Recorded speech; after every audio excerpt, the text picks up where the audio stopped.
Hello everyone, कैसे हैं दोस्तों। आप लोगों का हमारे YouTube channel yes edu world में बहुत बहुत स्वागत है। दोस्तों, जो लोग सरकारी नौकरी करना चाहते हैं, परमानेंट गवर्नमेंट जॉब चाहते हैं, उनके लिए आज मैं एक और अच्छी वैकेंसी की इंफॉर्मेशन लेकर के आया हूं। परमानेंट गवर्नमेंट जॉब है। और दोस्तों, ये जो वैकेंसी है, ये जो नौकरी है, केंद्र सरकार के शिक्षा मंत्रालय के अंतर्गत आने वाले, भारत सरकार के शिक्षा मंत्रालय के अंतर्गत आने वाले संस्थान में, इंस्टीट्यूट में ये वैकेंसी है। बात करें दोस्तों, ये वैकेंसी किस इंस्टीट्यूट में है, तो दोस्तों ये वैकेंसी एनआईटी के अंतर्गत है। एनआईटी के बारे में आप लोग ऑलरेडी जानते होंगे। दोस्तों, इसका फुल फॉर्म है national institute of technology. Hindi में बात की जाए तो राष्ट्रीय प्रौद्योगिकी संस्थान। इसमें एप्लीकेशन ऑलरेडी स्टार्ट हो गया है। जो एप्लीकेशन की लास्ट डेट है 3 दिसंबर 2025 है। 3 दिसंबर 2025 तक आप इसमें ऑनलाइन मोड में अप्लाई कर सकते हैं। टोटल नंबर ऑफ पोस्ट की बात की जाए तो इसमें सभी पदों को मिला करके जितनी वैकेंसी है, सभी को जोड़ करके जो टोटल नंबर ऑफ पोस्ट है 118 है। 118 पद हैं जिनके लिए एप्लीकेशन इनवाइट किया गया है। बात करें इसमें पोस्ट कौन कौन सी है और उसके लिए आपके पास क्वालिफिकेशन क्या होना चाहिए, तो दोस्तों मैंने ऐसी ही वैकेंसी को कवर किया है, ऐसी ही पोस्ट को कवर किया है जिसमें क्या है, ज़्यादातर कैंडिडेट अप्लाई कर सकते हैं। कुछ पोस्ट है जिसमें सभी अभ्यर्थी आवेदन कर सकते हैं। दोस्तों, अगर आप 12वीं पास हैं, आपके पास 12th की सर्टिफिकेट है, किसी भी स्ट्रीम में आप 12वीं पास हैं, तो आप जूनियर असिस्टेंट के लिए, सीनियर असिस्टेंट के लिए, ऑफिस अटेंडेंट के लिए अप्लाई कर सकते हैं।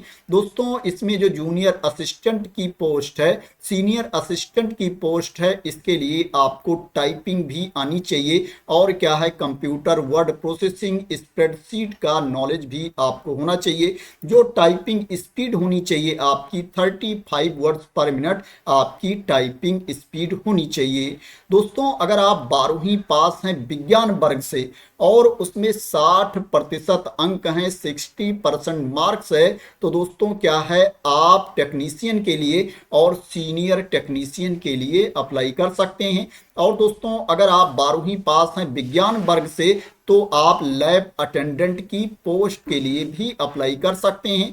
दोस्तों, यहाँ पर जो junior assistant, senior assistant, office attendant की वैकेंसी है, इसके लिए कोई मिनिमम परसेंटेज नहीं मांगा गया है, आपको ओनली पास होना चाहिए। और दोस्तों, अगर आपके 60% अंक हैं तो दोस्तों आप क्या है, टेक्नीशियन, सीनियर टेक्नीशियन के लिए अप्लाई कर सकते हैं, लेकिन कंडीशन ये है कि आपको विज्ञान वर्ग से पास होना चाहिए।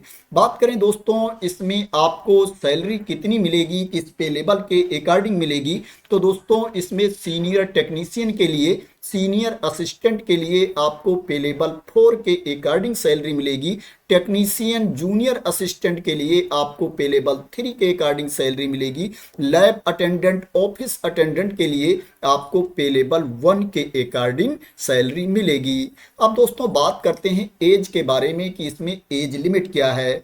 दोस्तों, इसमें अप्लाई करने के लिए जो मिनिमम एज है 18 ईयर्स है, न्यूनतम उम्र सीमा 18 साल है, और जो अधिकतम उम्र सीमा है सीनियर टेक्नीशियन के लिए, सीनियर असिस्टेंट के लिए 33 ईयर्स है, 33 साल है, और technician, junior assistant, lab office attendant के लिए 27 ईयर्स है, 27 साल है। जो छूट की क्राइटेरिया के अंतर्गत आते हैं उनको अधिकतम उम्र सीमा में छूट भी दी जाएगी। जो एज की गणना की जाएगी 3 दिसंबर 2025 को एज की गणना की जाएगी। 3 दिसंबर 2025 को आपकी एज 18 साल से कम नहीं होनी चाहिए, और जो अधिकतम उम्र मैंने बताई है 33 ईयर्स एंड 27 ईयर्स, इससे ज़्यादा नहीं होनी चाहिए अगर आपको छूट नहीं मिलती है। मैं बता देता हूँ किसको कितनी छूट मिलेगी अधिकतम उम्र सीमा में।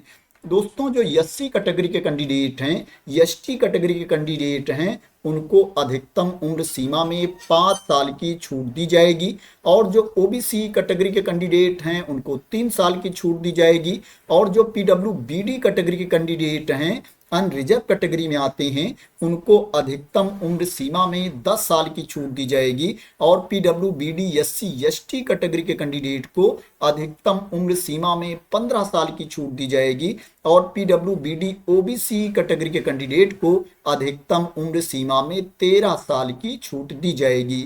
और जो एक्स सर्विसमैन है, भूतपूर्व सैनिक हैं, उनको सर्विस ईयर्स प्लस 3 इयर्स की छूट दी जाएगी अधिकतम उम्र सीमा में। तो ये एज में रिलैक्सेशन के बारे में इंफॉर्मेशन थी। बात करें इसमें सिलेक्शन कैसे होगा, सिलेक्शन का प्रोसेस क्या है, तो दोस्तों इसमें रिटन टेस्ट होगा, रिटन एग्जाम होगा और डोमेन टेस्ट होगा, स्किल टेस्ट होगा।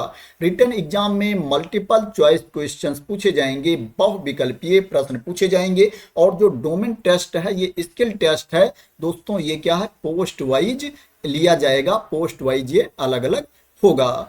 दोस्तों एग्जाम पैटर्न की बात करें, सिलेबस की बात करें, तो जो एग्जाम पैटर्न सिलेबस की पीडीएफ है उसको मैं अपने टेलीग्राम चैनल पर डाल दूंगा, वहां से आप लोग उसको डाउनलोड कर लेना और डिटेल में देख लेना। मैं आप लोगों को शॉर्ट में बता देता हूं और पीडीएफ भी आप लोगों को दिखा देता हूं।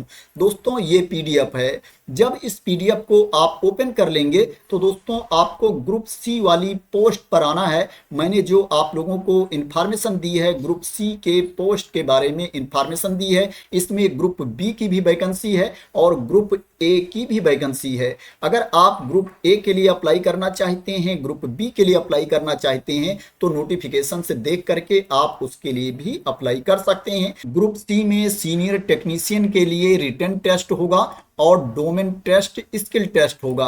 रिटन टेस्ट में दोस्तों टोटल 100 क्वेश्चंस पूछे जाएंगे, 100 अंक का ये टेस्ट होगा और जो आपको टाइम दिया जाएगा 1.5 घंटे का टाइम दिया जाएगा, 90 मिनट्स का टाइम दिया जाएगा। रिटन टेस्ट के सिलेबस की बात करें तो दोस्तों यहाँ पर रिटन टेस्ट का सिलेबस दिया गया है। जितनी भी पोस्ट के बारे में मैंने आप लोगों को इंफॉर्मेशन दी है दोस्तों, सभी पोस्ट के लिए जो रिटन टेस्ट होगा उसका सिलेबस सेम है। इसमें एप्टीट्यूड से क्वेश्चंस पूछे जाएंगे, रीजनिंग से क्वेश्चन पूछे जाएंगे, जनरल नॉलेज से क्वेश्चंस पूछे जाएंगे और दोस्तों जनरल इंग्लिश से क्वेश्चंस पूछे जाएंगे, डाटा इंटरप्रिटेशन से क्वेश्चंस पूछे जाएंगे, कंप्यूटर फंडामेंटल से क्वेश्चंस पूछे जाएंगे। यहाँ पर टॉपिक भी दिया गया है कि किस किस टॉपिक से प्रश्न पूछे जाएंगे, डिटेल में सिलेबस दिया गया है दोस्तों। ये अनेक्जर बी है, ये पीडीएफ आपको मेरे टेलीग्राम चैनल से मिल जाएगी। दोस्तों फेज 2 में जो आपका डोमेन टेस्ट होगा, स्किल टेस्ट होगा, पार्ट बी का जो सिलेबस है उसके बारे में यहाँ पर जानकारी दी गई है। फेज 2 पार्ट बी के सिलेबस के बारे में यहाँ पर बताया गया है कि किस तरह से आपका टेस्ट होगा, इसको आप लोग देख सकते हैं। इसी तरह से यहाँ पर सीनियर असिस्टेंट के बारे में भी इंफॉर्मेशन दी गई है। इसमें भी जो रिटन टेस्ट होगा 100 मार्क्स का होगा, 90 मिनट का टाइम आपको दिया जाएगा। इसमें भी डोमेन टेस्ट होगा, स्किल टेस्ट होगा। दोस्तों जो रिटन टेस्ट का सिलेबस है वो सेम है, उसके बारे में यहाँ पर इंफॉर्मेशन दी गई है। मैंने आप लोगों को बता दिया है कि जितनी भी पोस्ट के बारे में मैंने जानकारी दी है, सभी पोस्ट का दोस्तों जो सिलेबस है रिटन टेस्ट का वो सेम है। इसमें जो फेज 2 का एग्जाम है, डोमेन टेस्ट है, स्किल टेस्ट है, इसका सिलेबस दोस्तों अलग है, इसको आप लोग देख सकते हैं। यहाँ पर जानकारी दी गई है। सीनियर असिस्टेंट के लिए टाइपिंग टेस्ट भी लिया जाएगा। इसी तरह से आप और नीचे आएंगे, यहाँ पर टेक्नीशियन के बारे में जानकारी दी गई है, जूनियर असिस्टेंट के बारे में भी इंफॉर्मेशन दी गई है। दोस्तों ये जो एग्जाम होगा सभी में दोस्तों 100 क्वेश्चंस पूछे जाएंगे और जो आपको टाइम दिया जाएगा 90 मिनट्स का टाइम दिया जाएगा, 1.5 घंटे का टाइम दिया जाएगा, 100 अंक का टेस्ट होगा। इसमें भी डोमेन टेस्ट होगा, स्किल टेस्ट होगा। लैब अटेंडेंट, ऑफिस अटेंडेंट के लिए जो रिटन टेस्ट होगा उसमें भी 100 क्वेश्चंस पूछे जाएंगे, 100 मार्क्स का ये टेस्ट होगा। जो आपको टाइम दिया जाएगा 90 मिनट का टाइम दिया जाएगा। फेज 2 में डोमेन टेस्ट, स्किल टेस्ट होगा। सिलेबस क्या है फेज 2 के पार्ट बी का, उसके बारे में यहाँ पर बताया गया है। रीडिंग कंप्रिहेंशन है और जो रिटन टेस्ट का सिलेबस है वो यहाँ पर दिया गया है। तो दोस्तों इस तरह से इस पेज पर आकर के आप सिलेबस देख सकते हैं और एग्जाम पैटर्न देख सकते हैं। पूरी क्लियरिटी यहाँ से आपको मिल जाएगी। दोस्तों इसमें आपको फीस भी पे करनी पड़ेगी। मैं बता देता हूं किसको कितनी फीस पे करनी पड़ेगी।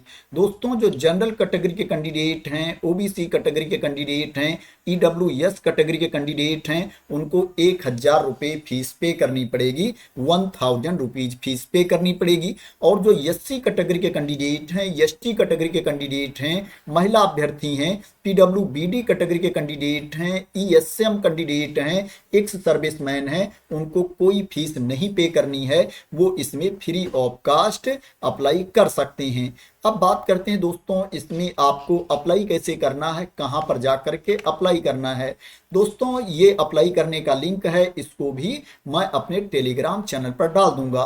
दोस्तों जब इस लिंक को आप लोग ओपन कर लेंगे तो यहाँ पर देखेंगे रजिस्ट्रेशन का ऑप्शन दिया गया है। पहले इसमें आपको रजिस्ट्रेशन करना पड़ेगा। दोस्तों आपको click here for new registration पर क्लिक करना है।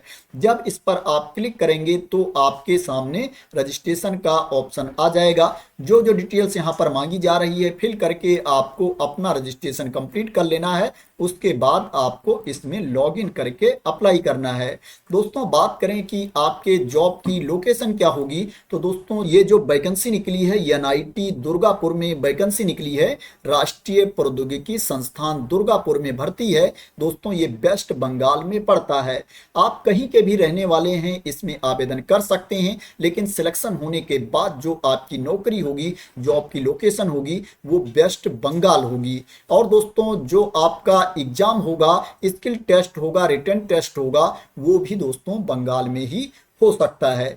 तो दोस्तों ये एनआईटी दुर्गापुर में वैकेंसी निकली है। आशा करते हैं कि आपको इसके बारे में क्लियरिटी मिल गई होगी।